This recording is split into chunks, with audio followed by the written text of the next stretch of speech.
Hi, Vadim here. In this quick tutorial, I'll guide you through everything you need to know from start to finish.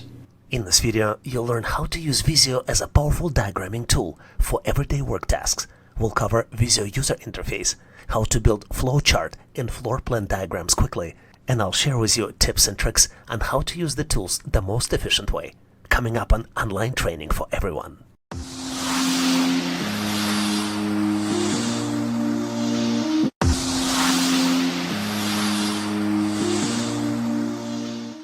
One of the best ways to start creating new diagrams in Microsoft Visio is start using templates. Templates are available if you click on the File tab and select New. You can find templates among many different categories, for example, network, flowcharts, software, education, business, database, or floor plans. Or you can find template that you need by typing the name of the template that you might be looking for example, UML in my case. And if something that you need is available in the list. If you're unsure which template do you need, you can start with the basic diagram or blank drawing. I'm gonna click on the basic diagram to start my Visio diagram. In your typical Microsoft Visio workflow, you will start by selecting the template. You use Microsoft Visio by using ribbon interface with its tabs, groups, and commands. You access all the shapes that you need through the palette, stencils, and shapes.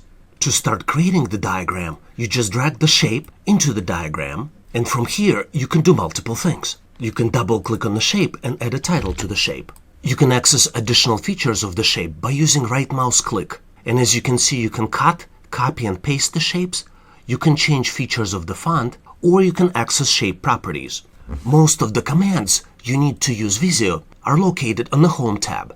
In fact, Microsoft claims that 80% of the times you will be spending in the Home tab. On the Home tab, you can access clipboard commands, you can change fonts properties. For example, you can increase the size of the font once shape is selected, or decrease the size of the font. You can realign the font through the paragraph group. You can access to the tools. There are 6 different tools in the tools section. You can access to the shape styles. For example, if you're not happy with the style of the shape, once it's selected, you can change the style of the shape and select the one that you like. One way to add more shapes into the diagram is just to drag another shape and place it next to the first one. You can see that Visio provides grid lines, which allows you to place the shape aligned with the previous shape. This allows you to build professional diagrams very quickly. Once we've added the second shape, we can double-click on it and give it a title. You see that the font sizes are different between the shapes. One cool feature Microsoft Visio provides is to copy format from one shape to another. To do that, you need to use Format Painter. And you use Format Painter by selecting the original shape from which you're trying to copy the format. Clicking Format Painter, clicking on the shape to which you would like to copy the format to. As you have 2 shapes now, you might consider connecting them. You connect the shapes using Connector tool. You select the Connector tool and drag the line from one shape to another. As you can see, now line is selected, and Visio provides shape styles for line. We can change the shape styles by selecting among the available styles. Since there are so many commands in the ribbon, Microsoft Visio provides you ability to find commands you might be looking for with the option Tell Me. For example, even though zoom in and zoom out features are available in the bottom right corner and you can use them, let's say that you don't know where there might be. All you need to do is to go to the Tell Me box and type zoom, and it will show you that there are multiple different zoom options available, and you can zoom specifically based on the percentage that you'd like to zoom or based on the page size. In addition to being able to find specific zoom size, you can also fit the diagram and switch to the presentation mode. Both of these features are located next to the zoom bar. For example, if you're trying to fit it to the window, you click the Fit to the Window button. And if you're trying to switch to the presentation mode, it will remove all ribbons and you will have full screen access to your diagram. To exit the presentation mode, you click the Escape button. Visio allows you to have multiple diagrams inside single VSDX file. You create multiple diagrams by accessing Diagram Tabs feature. When we created blank Visio file, it added one single tab, which is called Page 1. You can rename this tab by double-clicking on it, and I'm gonna give it a name, Vendor Relationship. You can add additional tabs by using this plus sign, or you can duplicate an existing diagram by right mouse clicking on this tab and selecting Duplicate. Clicking plus signs adds new blank diagram into the Visio file. versus duplicates previous diagram that you've selected for duplication. Once you're done working on the diagram, you can save it as Visio file or export it as PDF or image. There are multiple different formats available for you. For example, the key ones I use is PDF. You can also export it as video as MP4 file, JPEG, PNG, and TIFF.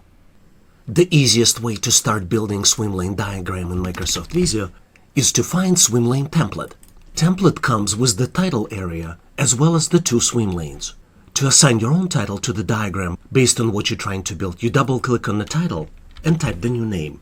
You assign names to the swim lanes in the same way by double-clicking the name of the swim lane and typing the new name. You draw the diagram by dragging the shapes from the stencils area in Microsoft Visio onto the diagram. Every swim lane diagram typically has a starting point, and for our particular process of purchase order approval process, the requester will be gathering details for the purchase order and creating purchase order approval request. Microsoft Visio provides you 3 different ways to add shapes to the diagram. You can drag shapes from the stencils area right onto the diagram. Once shape is in place, you can double-click on the shape and add the required text. To connect the shapes, you need to switch to Connector tool and draw the line in between the shapes. Second way of adding shapes onto swim lane diagram is by copying shape and pasting it. You can update the text on the shape in the same way by double-clicking on the shape and replacing existing text with the new text. When you drag this shape, Visio provides grid lines so you can place the shape along with other shapes on the same diagram. And you draw the line between the shapes by switching to Connector mode and drawing the line. The third way of adding the shape is the easiest because it allows you to add the shape and connect the line in the same step. To do that, you use triangles at the end of the shape and pick the next step from the list of available shapes, and as a last step, type the text by double-clicking on the shape and typing the text. As you can see, by using the third method, we've accomplished multiple objectives. We created new shape, new line was automatically added, and shape was placed along with other shapes to make the diagram look very professional. There are 3 main scenarios when you might consider using cross-functional swim lane diagram. The first scenario is when you need to define specific actors. You need to specifically outline who is doing what in the process. Second scenario is when you need to define specific roles and responsibilities. And the third scenario is combination of the first 2, as organizations frequently use RACI matrix to define who is responsible, accountable, consulted, and informed in the process flow. Typically, after order is created in the system, direct supervisor or manager need to approve the acquisition. To do that, we need to show this as a step in another swim lane. Because this is a decision step, we need to show it with the diamond shape, but I already put in the rectangular shape, which shows the process. In fact, I did it on purpose to demonstrate you another cool capability of Microsoft Visio of changing the shapes. You do it by navigating to the Home ribbon and choosing the Change Shape button, where you can pick the shape and replace one shape with another shape. You type the text in the diamond shape the same way as you would do in a regular shape. Typically, for the decision shape, there is one input and multiple outputs. One output might be when manager doesn't approve the request. We need to show it with the N shape. And to show the branch of not approving, we double-click on the line and type the text. If manager approves the request, it needs to go to procurement department for processing. As you can see, we don't have a procurement department swim lane, and we can add it in multiple ways. One way is to drag the swim lane from the stencils box directly onto the diagram, and then snap it right into existing diagram. Another, and I think much easier way, is to select an existing swim lane, right mouse click, and say Insert Swim Lane After. To give diagram a title, you double-click on the existing title and type the new name. Typically, procurement department starts their process by requesting quotes from multiple vendors. To reflect this, we need to add a process step in the procurement swim lane. Then add a title to the process box, and then connect shapes using Connector. We also would like to make sure to reflect that this happens after manager approves the original request. Procurement department is typically also responsible for selecting the vendor. They do it as another process step in the diagram, and we can reflect it as a separate shape in procurement swim lane. As you might have noticed, I was frequently switching between Pointer tool and Connector tool in Microsoft Visio. These tools are among 3 most used tools in Microsoft Visio application. In addition to pointer and connector tool, there is also a text tool, and all 3 of them are located in the Tools section of the ribbon. You use Pointer tool to position the shapes. With the Pointer tool, you can drag the shape, you can resize the shape, and you can access properties of the shape. Using Connector tool, you can connect shapes by dragging the line and connecting the 2 shapes.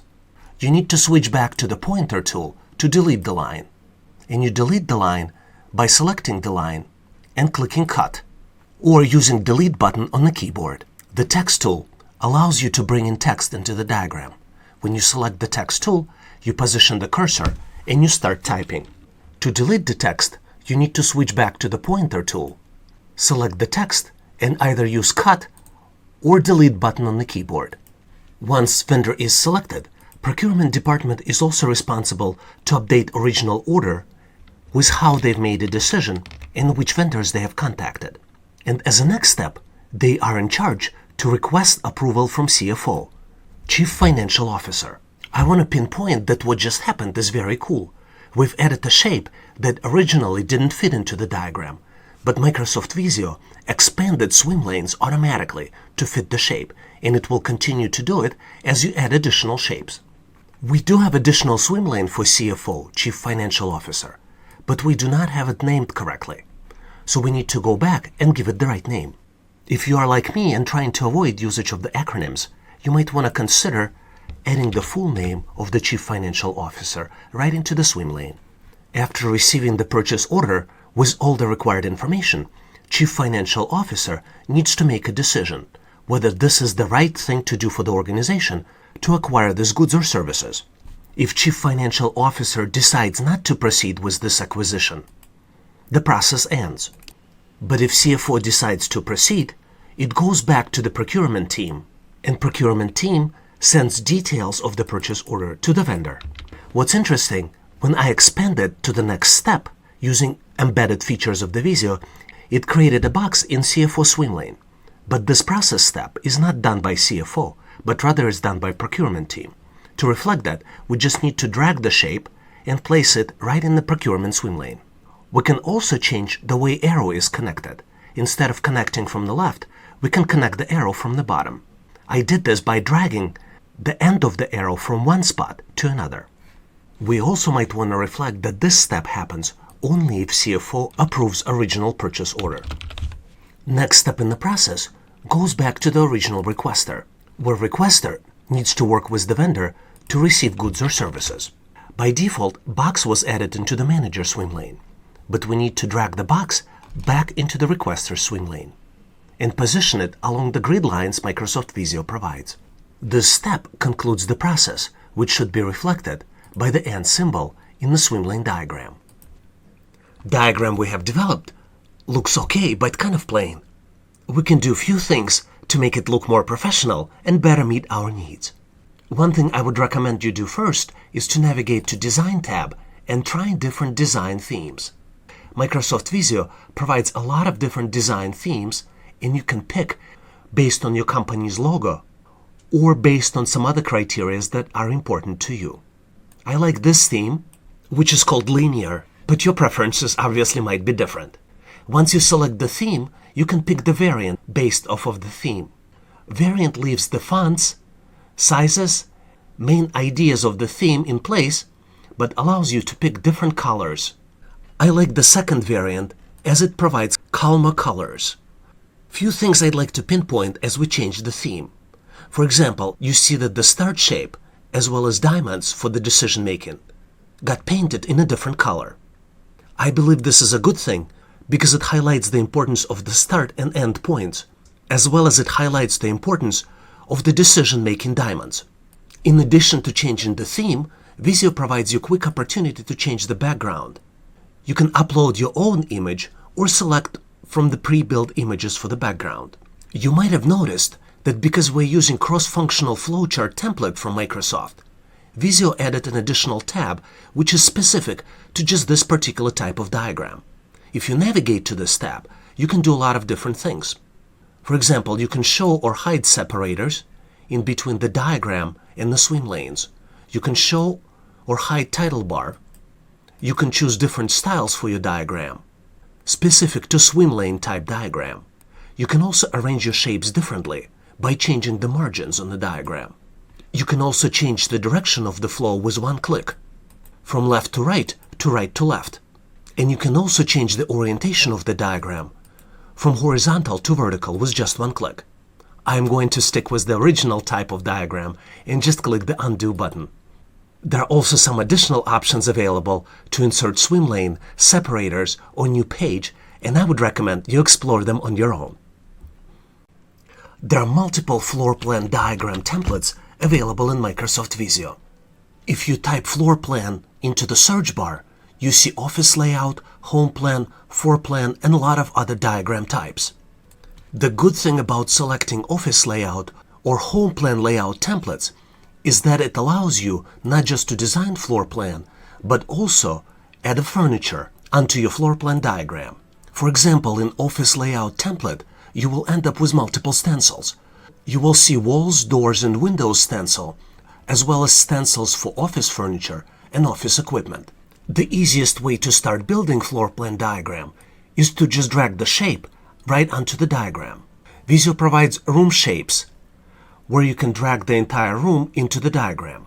Visio displays dimensions of the room, so you can adjust the size based on your need, and size of the room on the diagram changes as well. You can also add doors and adjust the door sizes as well as door location, as well as windows onto your diagram. Typically, floor plan diagram represents a diagram of the room or a building viewed from above. There are many benefits of floor plan diagrams. They help design and build homes. They also help design furniture layout, wiring systems, and a lot of other things, and with the right design, increase happiness and consumptions of the living space. Quality floor plan diagram also makes living space more desirable. A lot of times, it is also used as communication tools to do remodeling and additions to the living space.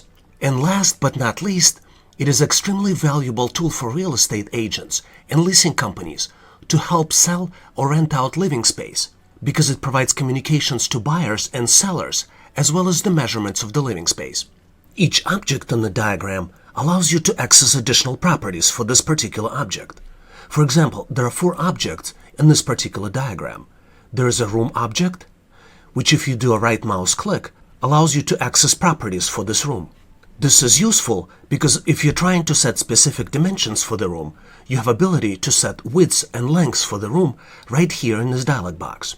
Different objects on the floor plan diagrams possess different features. For example, if we do a right mouse click on the door, we can reverse door in and out openings. We can change display options of what we're showing on the diagram, and we can add additional options for doors, walls, windows, and spaces. And if we're not happy with our selection or change, we can always do Ctrl-Z or use the undo button. Windows on the diagram have very similar set of properties as the doors. You can reverse in and out opening, and you can reverse left and right openings, as well as to set display options. You can also give title by double-clicking on a particular object and typing the title of the area or the name of the particular object. So what are some important considerations when you're working on a floor plan? One of the very important questions you might ask yourself before starting to work on the floor plan is, what is this floor plan for and who is the target audience? Some of the typical uses of the floor plans might be architectural floor plan, where you just show the dimensions of the area and how area is going to be used. You might also use floor plan to show home layout or office layout. If you're trying to depict an existing floor plan, you might want to consider get the sizes of the objects and capture their proportions. It is very easy to add additional objects onto the diagram as you're progressing with your design. You just need to drag an additional object and snap it into existing object. You might also consider expanding your floor plan differently. To do that, we will delete the room that we just dragged into the diagram, and I'm going to use it by clicking the delete button on the keyboard. Instead of building space room by room, we will use this room shape from Microsoft Visio to define external dimensions of our structure. You can start defining the walls by using the wall shape. To do that, you just need to drag the wall shape and snap it into the position. Once you have wall shape selected in Visio, you can drag it by using the circle in the corner, and it will snap it into position and will help define the areas. As you can see, if you drag it slowly, Visio shows grid line, and this green grid line, this is a horizontal location and positioning for the wall. There are multiple ways to define openings in between the rooms. You can define openings like what I have right now by shortening the wall in between two living areas. Or, if you have the entire wall defined, you can also add the opening right in the middle of the wall. After opening is in place, you can adjust the sizes for the opening. Because now our room has two purposes, we cannot define the name of the room by just giving the title to the room. We would have to give title to each individual area. You use it by using text tool in Microsoft Visio. You select the text tool and start typing. For example, you can call the living space on the left as living area. And if you're happy with the title, you can just drag it and position in the right location in the living area. You can copy and paste the title and give the name to another area. Or you can define the new title using the text tool. There are certain items you might consider including into your floor plan diagram based on what you're trying to communicate. In addition to defining external dimensions for the area, you might want to consider include internal walls and hallways. You might consider showing restrooms, windows, and doors. In addition to defining dimensions, you might also consider showing appliances, for example, stove, refrigerator, and other appliances, as well as fireplaces, saunas, pools, and other objects. And what is also very useful on the floor plan diagram is showing the purposes of the rooms, as well as their dimensions. Why Mind Map is so effective? There are 5 main reasons. It is the best tool available today to learn material fast. Mind mapping allows you to quickly understand important concepts, connect information you're learning to existing knowledge you already have, build associations with existing topics you already know, and recall material that you're learning much faster. You can use mind maps to help you study at school, college, or university. Mind maps will help you brainstorm new ideas, solve problems effectively. Mind mapping will help you with the effective decision-making, event planning. It will help you make your meetings more effective. And what's extremely important in today's world, it will help you effectively collaborate remotely. The fastest way to create mind mapping diagram in Visio is to search for available template. Once you are in the drawing screen, mind mapping diagram, which is also called brainstorming diagram, has 5 shapes in Visio: main topic, topic, multiple topics, dynamic connector, and association line. To start building the diagram, you need to start with the main topic. Let's say that my main topic I'm trying to brainstorm is how to learn effectively. To capture it in the main topic bubble, I need to double-click on the bubble and type in the name. Let's assume that there are 5 main concepts we're trying to adopt for effective learning: taking notes, connecting new concepts to existing knowledge, asking questions if something is not clear, visualizing concepts, and reviewing the examples. Let's represent these 5 concepts on the diagram. To add subtopic to the main topic, you need to click on the shape and click Add Subtopic. Once in place, you need to double-click on the subtopic and type the new text. You can add additional 4 subtopics in the same way. Let's take a look at a couple things Microsoft Visio provides to make your diagram effective. Number 1 is Outline window. Here you see that we have main topic and we have 5 subtopics. You can edit things right here, or you can get to the specific subtopic. By default, if you add subtopics through the right mouse click, they are added on the left side and on the right side from the main bubble. It might be okay for you. If you need to change this behavior, keep in mind that you can reconnect the subtopic to any areas of existing bubble. Keep in mind that mind map is just a concept. It doesn't matter which tool do you use. I use Microsoft Visio because it's just much easier for me to present it on the screen. But in addition to digital options, you might very well be using chalkboard or pen and paper. It is very important that you focus on the ideas and the concepts and the thought process of what you're trying to document, not on the tool. Couple considerations though to keep in mind. Always plan for revisions. It is good to use the tool where you can erase and edit the information. And another important thing is that mind map can be used as a comprehension tool for yourself. You don't need anybody else to build effective mind map. And at the same time, It could be used as very effective collaboration tool when you're working with the team. There are a couple cool options available to change the design of the diagram without changing the functionality. Because we're using brainstorming template, Microsoft Visio added brainstorming tab, and there are multiple options in this tab. In addition to adding topics or rearranging items on the screen automatically, you have an option of changing the diagram style. When you click on the diagram style button, you can switch between different styles that are available. For example, I might like elliptical style. Let's see how it's going to look. I think I'm okay with this, so I'm going to click OK. One other cool option that I use a lot, outline window, you can enable it here or disable it here.